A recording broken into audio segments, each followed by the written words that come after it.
Вистинската зима конечно пристигна во земјава. Температури до -11 предвидуваат метеоролозите за наредните денови. И покрај тоа што дневните температури ќе бидат во позитива, сепак утрата ќе бидат екстремно студени. А денеска температурата од 3 до 9 степени. Во текот на утрешниот ден повторно ќе имаме студено утро, некој степен повисоки температури, минималните од -8 до -7, а преку денот од 2 до 8 степени.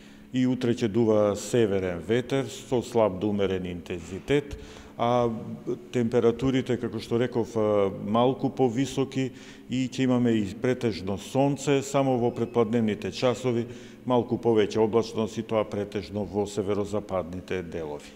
Потоа следува период на постабилно време со сончеви денови, особено за повисоките места.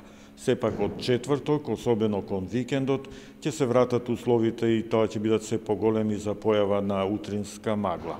И покрај потоплата зима, тоа не направи имуни на настинки и вироза. Лекарите советуваат дека покрај редовното земање на витамини, доколку се има можност да се избегне градската средина и да се прочистат белите дробови. Истовремено тие советуваат граѓаните во овие зимски денови да практикуваат повеќе здрава храна, да се избегнува близок контакт со луѓе кои се болни или имаат настинка. Вакцинирајте се навремено против сезонски грип. Хронично болните редовно да ја примаат препишаната терапија. Треба да се консумираат поголеми количества топли засладени напитоци, а да се избегнуваат пијалоци со кофеин и алкохол. Треба да се консумираат редовни топли оброци со висококалорична храна.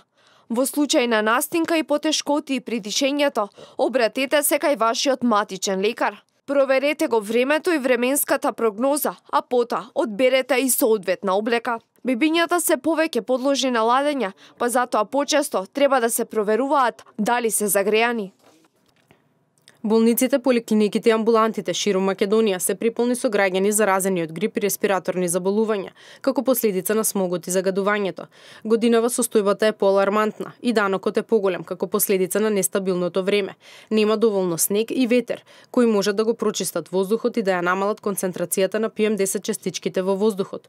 Од ова сезонско заболување на удар се сите возрасти, но сепак и оваа сезона најголем број од заразените се деца и постари лица со слаб имунитет, покрај хронично болните и бремените жени. Според лекарите, истовремено студените утра ќе уништат дел од вирусите и бактериите.